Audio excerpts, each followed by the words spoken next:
Kaleshwaram committee ముందు KCR attend అయ్యారు. KCR attend అయిన సందర్భంలోనే బీఆర్ఎస్ నాయకులంతా కూడాను కాంగ్రెస్ పార్టీ ప్రభుత్వంపై కొన్ని అనుచితమైన వ్యాఖ్యలు చేశారు. ఇది కక్షపూరితంగానే చేశారు. కేసీఆర్కి నోటీసులు ఇస్తే తెలంగాణ రాష్ట్ర వ్యాప్తంగా ఉన్న తెలంగాణ సమాజానికి నోటీసులు ఇచ్చినట్లే అని చెప్పేసి కూడా మాట్లాడిన పరిస్థితి ఉంది. వీటన్నిటిపైన మనతో మాట్లాడడానికి ఎస్టీ కార్పొరేషన్ చైర్మన్ బలే నాయక్ మనతో ఉన్నారు. మనం మాట్లాడదాం. అన్న నమస్తే. నమస్తే. ఈరోజు కేసీఆర్ని కక్షపూరితంగానే కమిషన్ ముందు ఆధారపరిచారు. రాష్ట్ర వ్యాప్తంగా ఉన్న సమాజానికి అంతా కూడా తెలంగాణ సమాజానికి నోటీసులు ఇచ్చినట్టే కేసీఆర్కి ఇస్తే అన్నట్టు చెప్తున్నారు. అంటే కేసీఆర్ని దోసుకోమని తెలంగాణ సమాజం ఏమైనా చెప్పిందా, లేకుంటే కేసీఆర్ దోసుకున్న దాంట్లోకి వెళ్ళి ఏమైనా తెలంగాణ సమాజానికి వాటిచ్చిండా? ఇప్పుడు ఆడ వయబుల్ కాదని తెలిసి పైసలు దొబ్బడం కోసం రీడిజైన్ చేసి తుమ్మిడిగట్టి దగ్గర ఒక్క బ్యారేజ్ కట్టి డైరెక్ట్గా నీళ్లు తీసుకురావాల్సింది వదిలిపెట్టి 3 బ్యారేజీలు కట్టి కాంట్రాక్టర్లతో కుమ్ముక్కయి టెండరు వేసేటప్పుడు ఒక రేటు ఉంటుంది, టెండర్ అయిపోయిన తర్వాత ఇష్టం వచ్చినట్టు రేట్లు పెంచి పైసలన్నీ కూడా గడిలకు మళ్లించి 2-3 ఎకరాలు ఉన్నటువంటి ఆసామి ఇవాళ 1000 ఎకరాల ఫామ్ హౌజులు కట్టుకొని విదేశాల్లో ఆస్తులు పెంచుకొని దోపిడీ చేసినటువంటి వ్యక్తికి ఇవాళ చట్ట ప్రకారం జరుగుతున్నటువంటి పరిస్థితి ఉన్నది. ఆయన తెలంగాణకు పేరు మీద దోసుకోవడం తప్ప చేసిందేం లేదు, తెలంగాణ ప్రజల్ని మోసం చేసింది తప్ప చేసిందేం లేదు. ఇవాళ ఎక్కడో పెట్రోల్ బంక్లో పనిచేసేటటువంటి కేటీఆర్ వీడికొచ్చి ఆయన ఎన్ని వేల కోట్ల ఆస్తులు, ఎన్ని వేల కోట్ల సంపద, చెప్పులేనటువంటి హరీష్ రావు పరిస్థితి ఏంది? ఇవాళ ఎక్కడో నీరూస్లో పనిచేసేటటువంటి కవిత వచ్చి నీరూస్ కంపెనీ ఓనర్కి ఎట్లా మారింది? ఇవన్నీ తెలుసు కదా తెలంగాణ సమాజానికి. కాబట్టి వీళ్ళు మాట్లాడేటటువంటి మాటలకు దయ్యాలు వేదాలు వాళ్ళు ఇచ్చినట్టున్నది. కాళేశ్వరం కమిషన్ ముందు హరీష్ రావు అటెండ్ అయ్యి చెప్పిన సమాధానాలకి కాంగ్రెస్ నాయకులకు ఫీజులు ఎగిరిపోయాయని చెప్పేసి కేటీఆర్ అంటా ఉన్నారు. ఏం సమాధానాలు చెప్పిండు ఆయన? రోజు టీవీలలో మాట్లాడే విషయాలే కదా మాట్లాడింది. కాబట్టి వాళ్ళు తప్పించుకోవడం ఎలా అనేటటువంటి స్కెచ్ గీసుకొని తిరుగుతూ ఉన్నారు.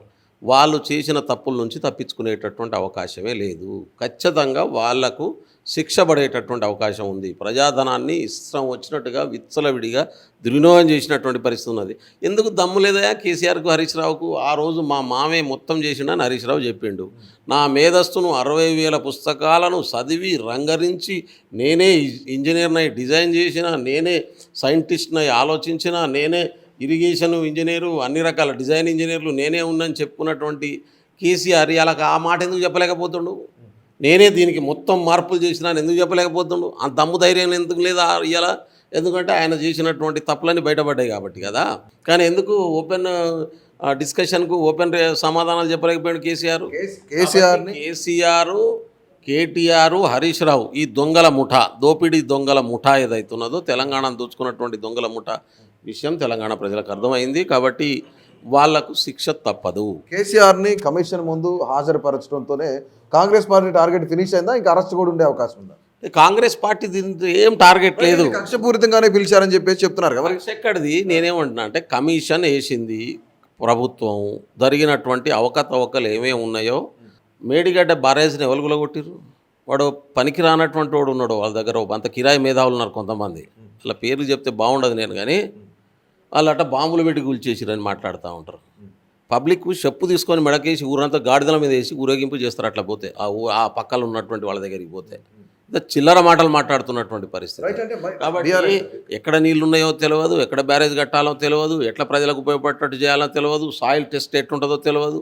ఇంజనీర్లు ఇచ్చినటువంటి రిపోర్ట్లకు లెక్క లేకుండా చేసిరు, ఇష్టానుసారం చేసిరు, దోసుకున్నారు. డబ్బులు తినడం ఎట్లా అనే ఎజెండాతో పనిచేసారు అనేది చిన్న పిల్లలని కూడా అర్థమైంది. ప్రకృతి కూడా ఇలా ఓపెన్గా డిస్కషన్ చేసి ప్రకృతి ఒక నిర్ణయం తీసుకున్నటువంటి పరిస్థితి ఉన్నది కదా.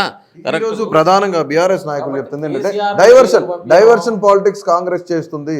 అంటే ఇచ్చిన హామీలు నెరవేర్చలేక డైవర్షన్ పాలిటిక్స్ చేస్తున్నారు. గ్రామాల్లోకి వెళ్తే ప్రజలు వెంటబడి కొట్టే పరిస్థితి ఉంది కాబట్టి కేసీఆర్ని విచారణకు పిలిచారు అని చెప్పి చెప్తున్నారు.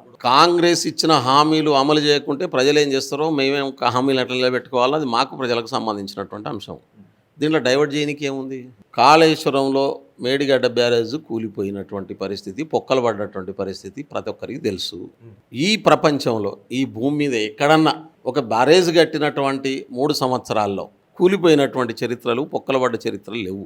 మేడిగడ్డకే ఎందుకు పడ్డాయి? కారణం ఏంది? ఆ కట్టినోడెవడు? కట్టించినోడెవడు? దాని పేరు మీద ఖర్చు పెట్టింది ఎంత? తిన్నదెంత? ఆ తిన్న పైసలు తీసుకుపోయి ఎక్కడ భూములు కొన్నారు, ఎక్కడ బంగ్లాలు కొన్నాడు, ఎక్కడ ఫామ్ హౌజులు కొన్నారు? ఇవన్నీ కూడా బయటికి రావాల్సి ఉంటుంది కదా, ప్రజల ధనం కదా. కేటీఆర్ మాట్లాడుతూ సీఎం రేవంత్ రెడ్డి గారి పైన కొన్ని అనుచితమైన వ్యాఖ్యలు చేశారు. చిల్లర రాజకీయాలు చేస్తున్నారు, చిల్లర సీఎం అంటూ కూడా మాట్లాడారు ఆయన. కేటీఆర్ ఎంత చిల్లరో కేటీఆర్కు సంబంధించి మాట్లాడుకోవాల్సిన అవసరం లేదు. ఫోన్లీని ట్యాపులు చేసి మనుషుల్ని కుటుంబాలని విచ్ఛిన్నం చేసినటువంటి వాళ్ళు ఎవరో తెలంగాణ సమాజానికి అందరికీ తెలుసు. రేవంత్ రెడ్డి గారు ముఖ్యమంత్రి బాధ్యతలు తీసుకున్న తర్వాత ఎక్కడ కూడా వ్యాండేటా పాలిటిక్స్ పోవట్లేదు, పోలేదు కూడా, పోయే ఉద్దేశం కూడా లేదు. చాలా చట్ట ప్రకారం పని జరుగుతుంది. కేటీఆర్ చాలా ఫ్రస్ట్రేషన్లో ఉన్నారు. ఆయన భవిష్యత్తు ఆయనకు దర్శనం లెక్క అద్దంలో కనబడుతుంది. ఆయన ఏ రోజు జైల్లో ఉంటాడు, ఏ రోజు చిప్పకూడు తింటాడు, ఎట్లా తింటాడు అనేటటువంటి విషయంలో కూడా ఆయనకు స్పష్టత ఏర్పడ్డది. అందుకనే ముందు వాళ్ళ కుటుంబ సమస్యను పరిష్కరించుకోమని చెప్పి రేవంత్ రెడ్డి గురించి మాట్లాడడం తర్వాత. కానీ రేవంత్ రెడ్డి 100 జన్మలు ఎత్తిన కేసీఆర్ వెంట్ర కూడా బెక్కలేడని మాట్లాడారు ఆయన. ఆయనను తన్ని పబ్లిక్ రేవంత్ రెడ్డి చెప్తేనే కదా పబ్లిక్ ఆయన తన్ని ఎలా కొట్టింది. కేటీఆర్ను హరీష్ రావును పబ్లిక్ దంతే కదా, ఓటు ద్వారా దంతే కదా, పోయి ఏడబడ్డరు ఇవ్వాలి. ఫామ్ హౌస్లోకి వెళ్ళి బయటికి రానటువంటి పరిస్థితి ఇది. ఇలా రేవంత్ రెడ్డి చెప్పిండనే కదా, రేవంత్ రెడ్డి నాయకత్వం వహించే కదా ప్రజలు ఎవరిని తరిమి రాని చూసినాం కదా. అదే రేవంత్ రెడ్డిని మీరు జైల్లో పెడదు కదా. రేవంత్ రెడ్డి ఇలా ముఖ్యమంత్రి కుర్చీకి ప్రజలేగా తీసుకొచ్చి కూర్చోబెట్టింది. ప్రజలు ఎవరిని తంతారు, ఎవరిని ఎక్కడ కూర్చోబెడతారు అనేటటువంటిది తెలంగాణ ప్రజలకు తెలుసు. అది ఆల్రెడీ నిరూపించారు ప్రజలు. రైట్. చివరిగా ఒక ప్రశ్న, ఈరోజు స్థానిక సంస్థలకు వెళ్ళే ధైర్యం దమ్ము కాంగ్రెస్కి లేదు అని చెప్పేసి బీఆర్ఎస్ నాయకులు చెప్తా ఉన్నారు. చిల్లర మాటలు. నేనేమన్నా అంటే స్థానిక సంస్థల ఎన్నికల కంటే ముందు బీసీలకు 42% ఖచ్చితంగా వెళ్తాము. 42% బీసీల రిజర్వేషన్లు ఇచ్చి ఏబిసిడి వర్గీకరణ మాలమాదిగల మధ్యన పంచాయతీ తెంపి మేము ఎన్నికలకు పోతామని వాగ్దానం చేసినాం. ఈ 2 తెంపినాం. కాబట్టి ప్రజలకు ఇచ్చినటువంటి మాటకు కట్టుబడి పనిచేయడం అనేటటువంటిది మా పార్టీ సిద్ధాంతం, మా లక్షణం, మా లక్ష్యం. అక్కడెక్కడ కన్ఫ్యూజన్ ఉండదు. వాళ్ళకి దమ్ము లేదు, డిపాజిట్ రావు, వాళ్ళకు అసలు పోటీ చేసేటోడు దొరకదు టీఆర్ఎస్కు రేపు లోకడబానే ఎన్నికల్లో. కేసీఆర్ అరెస్ట్కి రంగం ఏమైనా సిద్ధం చేస్తున్నారా? ఏంది రంగం సిద్ధం చేసేది? ఆయన లేతే కదా. ఆయన ఆరోగ్యం సహకరించగా 75 ఏళ్ళకి 80 ఏళ్ళకి వచ్చినాక ఇంకేం రంగమయ్యా?